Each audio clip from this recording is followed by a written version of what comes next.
Someone asked him, "Lord, are only a few people going to be saved?" He said to them, "Make every effort to enter through the narrow door, because many, I tell you, will try to enter and will not be able to. Once the owner of the house gets up and closes the door, you will stand outside knocking and pleading, 'Sir, open the door for us.' But he will answer, 'I don't know you, or where you come from.' Then you will say, 'We ate and drank with you, and you taught in our streets.' But he will reply, 'I don't know you, or where you come from. Away from me, all you evildoers.' There'll be weeping and the gnashing of teeth when you see Abraham, Isaac, and Jacob, and all the prophets in the kingdom of God, but you yourselves thrown out. People will come from east and west and north and south, and will take their places at the feast in the kingdom of God. Indeed, there are those who are last who will be first, and first who will be last." At that time some Pharisees came to Jesus and said to him, "Leave this place and go somewhere else. Herod wants to kill you." He replied, "Go tell that fox, I will keep on driving out demons and healing people today and tomorrow, and on the third day I will reach my goal. In any case, I must press on today and tomorrow and the next day, for surely no prophet can die outside Jerusalem. Jerusalem, Jerusalem, you who kill the prophets and stone those sent to you. How often I have longed to gather your children together as a hen gathers her chicks under her wings, and you were not willing. Look, your house is left to you desolate. I tell you, you will not see me again until you say, 'Blessed is he who comes in the name of the Lord.'" And the Old Testament reading, David and his men reached Ziklag on the third day. Now the Amalekites had raided the Negev and Ziklag, and they had attacked Ziklag and burned it, and had taken captive the women and everyone else in it, both young and old. They killed none of them, but carried them off as they went on their way. When David and his men reached Ziklag, they found it destroyed by fire, and their wives and sons and daughters taken captive. So David and his men wept aloud, and they had no strength left to weep. David's two wives had been captured, Ahinoam of Jezreel and Abigail, the widow of Nabal of Carmel.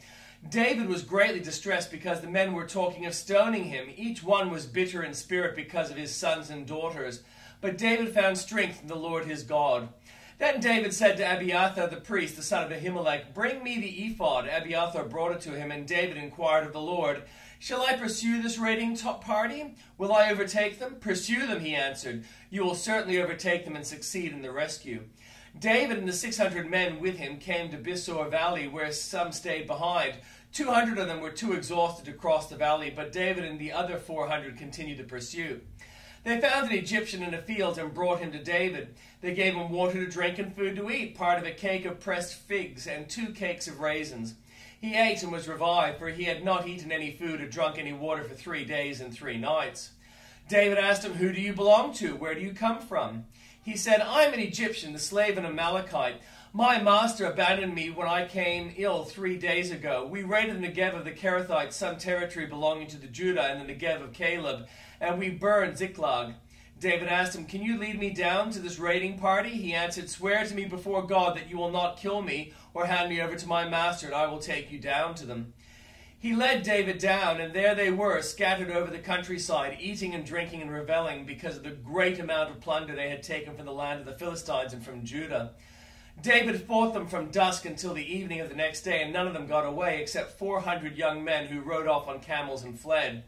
David recovered everything from the Amalekites had taken, including his 2 wives. Nothing was missing, young or old, boy or girl, plunder or anything else they had taken.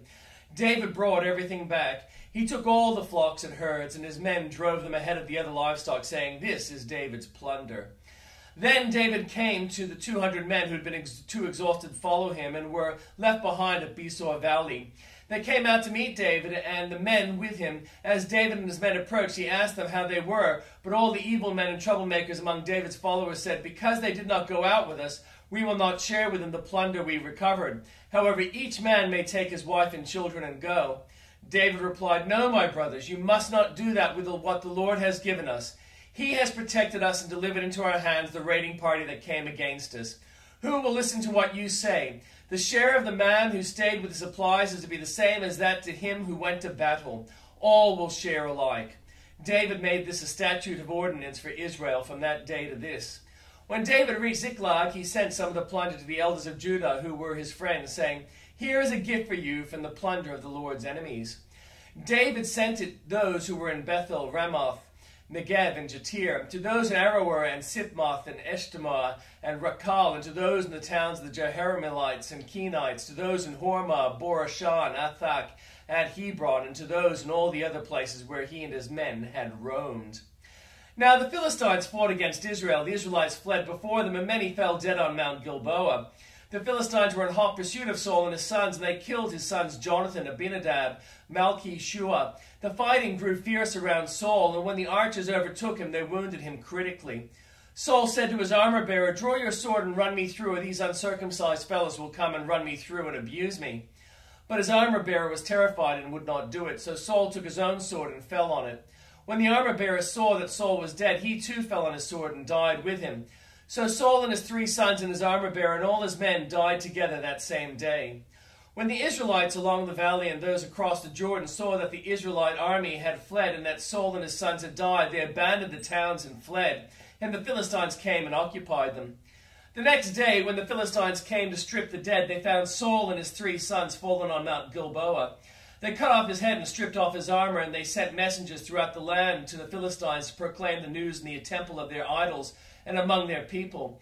They put his armor in the temple of Ashtoreth and fastened his body to the wall of Ben-Shan. When the people of Jabesh-Gilead heard what the Philistines had done to Saul, all their valiant men marched through the night to Beth-Shan. They took down the bodies of Saul and his sons from the wall of Beth-Shan and went to Jabesh, where they burned them. Then they took their bones and buried them under a tamarisk tree at Jabesh, and they fasted 7 days.